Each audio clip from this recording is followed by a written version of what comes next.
Hello everyone, इस video में हम डिस्कस करेंगे अपनी poem number 2 NCERT first flight book की क्लास 10 के लिए। और इस वीडियो में जो है इसकी जो इजी समरी है उसको कवर करेंगे और समझेंगे। इससे पहले की वीडियो में हमने लाइन बाय लाइन और जो उसके पूरी समरी थी डिटेल में उसको कवर किया था और साथ के साथ उसके वर्ड मीनिंग भी हमने समझे थे। तो स्टार्ट करते हैं इस वीडियो को, जिसमें फायर और आइस को लिखा है किसने? इसके पोएट हैं रॉबर्ट फ्रॉस्ट। और ये एक समरी है जिसमें आप किस तरह से आपको एग्जाम में लिखना है वो ज़रूरी है। तो पहले जो है आपको फर्स्ट लाइन जो है आपको ये लिखनी ही होती है, the poem fire and ice. इस पोएम का क्या नाम है? Fire and ice was written by Robert Frost. किसने लिखा है? कौन है इसके पोएट? रॉबर्ट फ्रॉस्ट है। अब ये जैसे कि आपको समरी लिखने का एक तरीका होता है, ये किस तरीके से आपको लिखनी है। अब सेकंड लाइन है, the poet talks about two possible ways the world could end. अब यहाँ पर क्या बात की जा रही है? इन्होंने पोएट ने ये बताया है कि ये जो दुनिया है किस तरह से, कोई दो तरीके हैं जिस तरह से इस दुनिया का डिस्ट्रक्शन हो सकता है, अंत हो सकता है। पहला उन्होंने बताया है फायर और दूसरा उन्होंने बताया है आइस। अब यहाँ फायर क्या रिप्रेजेंट करती है? फायर रिप्रेजेंट डिजायर, जो इच्छा होती है उसको बताती है, ग्रीड लालच को, लस्ट को, एंगर को, और यहाँ पैशन को बताती है। जो फायर होती है इन चीज़ों को क्या है? रिप्रेजेंट करती है।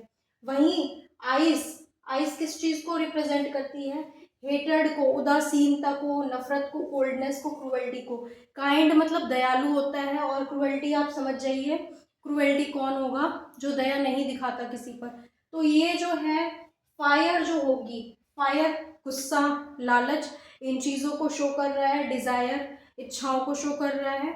और आइस जो है नफरत को, उदासीनता को और किसी के लिए दया ना रखना, इन चीज़ों को दर्शाती है। तो इन दो चीज़ों के बारे में इन्होंने रिप्रेजेंट कर दिया है। और इसमें पहली जो लाइन है आप ये बताएंगे कि इस पोएम का क्या नाम है और इसके पोएट कौन है, मतलब जो इसे लिखने वाले हैं वो कौन है। उसके बाद इसमें सिंपली वे में दो पॉसिबल चीज़ें बताई है जिस वजह से दुनिया का जो अंत है वो हो सकता है, एक फायर की वजह से और आइस की वजह से। अब फायर जो है क्या है उसके बारे में हमने बताया इसमें, और आइस क्या है वो हमने इसमें बताया। आगे की लाइन सब हम कवर करेंगे समरी की। आपने ये जान लिया है कि जो फायर है वो क्या रिप्रेजेंट करती है और जो आइस है वो क्या रिप्रेजेंट करती है। और इस समरी को जो पोएम है इसको लिखा किसने है? रॉबर्ट फ्रॉस्ट ने लिखा है। और इसका क्या नाम है पोएम का? Ice, fire and ice. तो अब आगे जो लाइन्स है वो डिस्कस करते हैं। The poet says he knows about fire because he has felt desire. तो वो जो पोएट जो होते हैं ना वो वही चीज़ लिखते हैं जो खुद को एक्सपीरियंस करते हैं, उन चीज़ का अनुभव करते हैं। तो ये खुद से क्या है, पोएट ने उन चीज़ों को जाना है। किसको जानना है उन्होंने?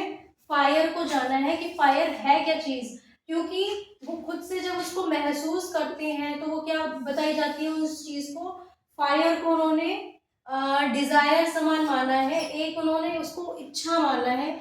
ये हम इंसानों की क्या है? इच्छा है। तो जो इच्छाएं होती है, गुस्सा होता है, लालच होता है, तो ये सब जो है डिस्ट्रक्शन का कारण बनती हैं। So he thinks the world could end in fire. तो उनको, उनकी ये सोच है, उनके थॉट प्रोसेस है कि जो उनका मानना है कि जो पूरी दुनिया है, पूरा वर्ल्ड है, इसका अंत कैसे हो सकता है? फायर के थ्रू हो सकता है। यानी कि गुस्से की वजह से, लालच की वजह से और जो इच्छाएं हैं उनकी वजह से।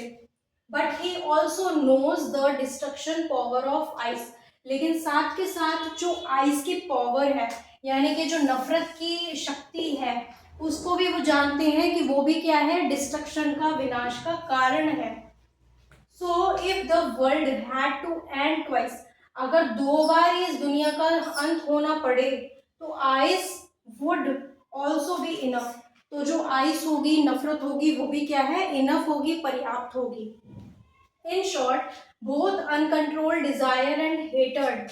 उनका कहना है कि दोनों ही चीजें, डिजायर भी और हेटर्ड भी, डिजायर यानी कि फायर भी और आइस भी, दोनों ही चीजें हमारे अनकंट्रोल्ड में है। दोनों ही चीजें क्या है? डेंजरस है, विनाशकारी है, इनफ टू डिस्ट्रॉय ह्यूमैनिटी, जो कि इंसान की जो ह्यूमैनिटी है उसका अंत कर सकती है। तो देखिए, जो हम इंसान होते हैं, इंसानों में कोई ऐसा व्यक्ति नहीं होगा जिसके पास फायर और आइस ना हो। किसी के पास फायर होती है, किसी के पास आइस होती है। और यही जो हमारे अंदर का ये जो मनुष्य है ना, मनुष्य की जो बॉडी है, इस बॉडी में फायर भी है और आइस भी होती है, लेकिन दोनों चीजों को बैलेंस करके आना चाहिए। दोनों ही चीजों में आपको बैलेंस ढूंढना पड़ता है, लेकिन अगर वो अनबैलेंस्ड हो जाती है, अनकंट्रोल्ड हो जाती है, तो वो डिस्ट्रक्शन का कारण बन सकती है। तो इस तरह से हमने इस समरी के बारे में जाना है। सो इस वीडियो में इतना ही, मिलती हूँ मैं नेक्स्ट वीडियो में। Thank you for watching this video.